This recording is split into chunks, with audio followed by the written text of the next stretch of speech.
1926 সালের 7 থেকে 14 ফেব্রুয়ারি পর্যন্ত ঢাকায় অবস্থান করেন রবীন্দ্রনাথ ঠাকুর। সফরের প্রথম কয়েকদিন তিনি ঢাকার নবাব খাজা হাবিবুল্লাহ এর আমন্ত্রণে বুড়িগঙ্গা নদীতে নোঙর করা নবাবের হাউস বোটে ছিলেন। পরে তিনি ঢাকা বিশ্ববিদ্যালয়ের জগন্নাথ হলের তৎকালীন প্রভোস্ট ইতিহাসবিদ রমেশ চন্দ্র মজুমদারের বাসভবনে ওঠেন।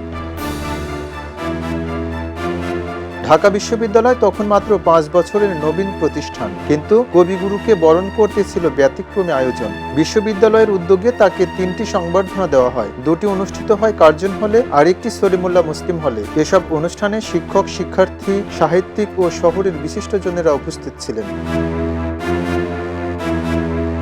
এই সফরে রবীন্দ্রনাথ কার্জন হলে 2টি গুরুত্বপূর্ণ বক্তৃতা দেন। একটি ছিল দ্য মিনিং অব আর্ট, অন্যটি the being and the complex. শিল্প, সভ্যতা, শিক্ষা ও মানবতার দর্শন নিয়ে দেয়া এই বক্তৃতাগুলো সে সময়ের বুদ্ধিবৃত্তিক অঙ্গনে ব্যাপক আলোচনার জন্ম দেয়। শুধু বিশ্ববিদ্যালয় নয়, ঢাকা পৌরসভা, people's association, Jagannath college, Dhaka collegiate school, Hindu Muslim Seba Sangha সহ বিভিন্ন সংগঠন কবিগুরুকে সংবর্ধনা জানায়। এতে স্পষ্ট হয় সে সময়ের ঢাকার সাংস্কৃতিক জীবনে রবীন্দ্রনাথ ছিলেন সর্বজন স্বীকৃত এক আলোকবর্তিকা।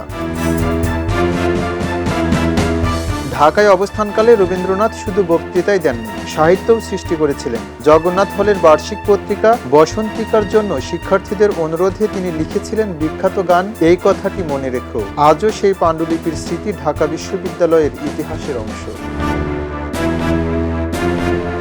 100 বছর আগে এই ঢাকা বিশ্ববিদ্যালয়ের প্রাঙ্গণে দাঁড়িয়ে শিল্প, শিক্ষা ও মানবতার যে বার্তা দিয়েছিলেন রবীন্দ্রনাথ ঠাকুর, তা সময়ের সঙ্গে আরও প্রাসঙ্গিক হয়ে উঠেছে। কার্জন হল, জগন্নাথ হল কিংবা বুড়িগঙ্গার তীর, সবখানেই ছড়িয়ে আছে তার সফরের স্মৃতি। ইতিহাস বলছে এটি ছিল শুধু একজন কবির সফর নয়, বরং ঢাকা ও রবীন্দ্রনাথের সাংস্কৃতিক বন্ধনের এক অবিস্মরণীয় অধ্যায়।